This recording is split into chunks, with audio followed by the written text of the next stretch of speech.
In this video, then I'm going to look at points of inflection, or begin looking at points of inflection, and demonstrating both how to find it, how to test it, and how to sketch it.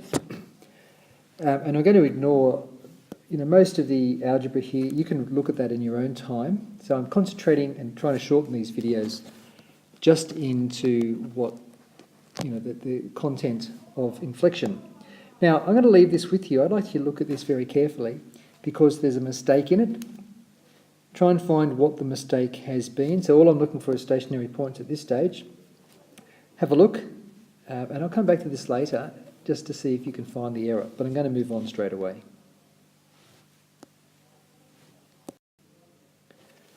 So here's my worked points of inflection,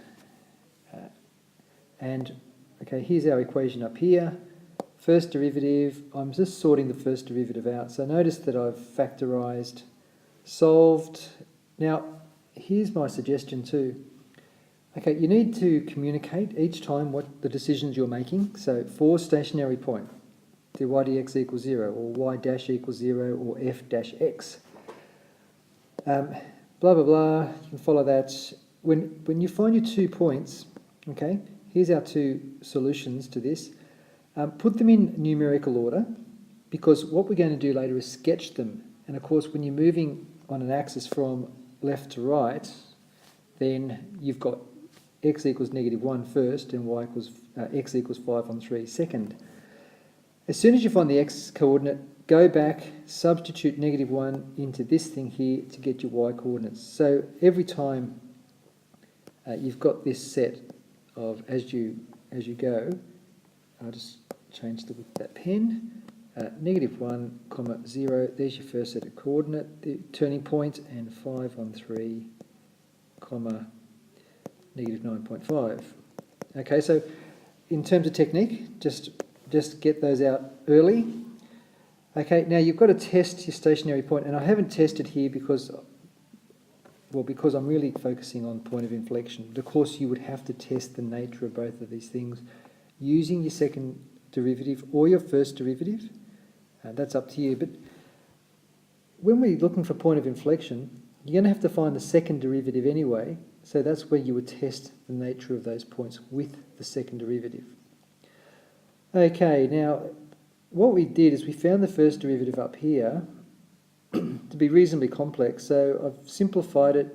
There's the simplification, and there's the expansion and simplification of the derivative before I go and do a second derivative. Okay, I don't want to derive that if I can avoid it. So in this case, I'd showed you the expansion of that. Of course, I could have just gone from here and multiplied this to get that line. So either way, I'm showing you a couple of different methods.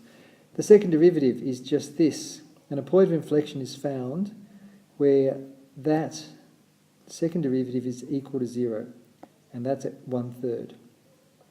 Now here's the important bit. Students, do this and then don't test, because we must see a change of concavity.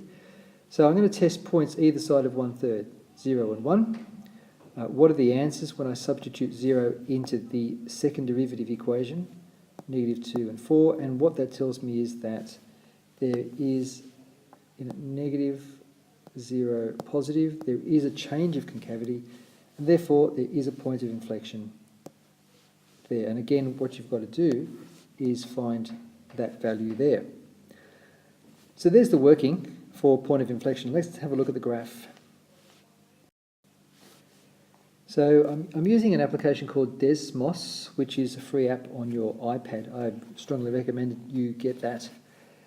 So what I've done is I've sketched this thing. Here's our turning points. Turning points. Okay. Now the point of inflection is that point, as has been described, where let's get this curve here is concave down, and we found that if you tested the turning point, you would have found that concave down. This part down here is concave up. Okay, but there is a point in the middle, and that's it, just there, where the concavity is neither down or up. It's the point of change. And so we're changing from a positive concavity to a negative concavity, and that's how you get it. Notice also that we've got negative 1 is an x-coordinate, well that's 5 on 3 as a x-coordinate. So the two turning points here, well this point of inflection is equidistant from there and from there. So it's in the middle of the two turning points. Now that's not always strictly true, but it's a good rule of thumb. Okay, I'm going to go back to the front page now and just see if you found that error, and then we'll finish up. Coming back to this first example then from page 1, hopefully what you recognised where you found the error was in this line here.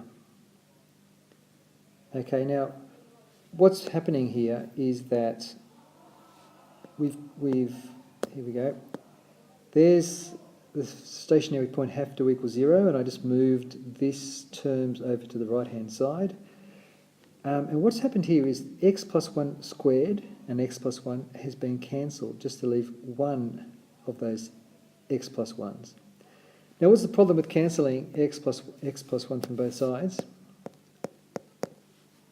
Well, the problem is, of course, that when you remove an x, you've removed the solution. What you would have seen is there were two turning points on the graph. I've only found one here, and what's the idea is that here, this is a cubic, okay, it's x squared times x is x cubed. If that's a cubic, it's going to have two turning points, okay, potentially no turning points, but 2 or 0, and you've got one here. So that should be a sign that you've made a mistake somewhere, and that you cannot cancel terms where you've got x's on both sides. You lose the solution of your turning points.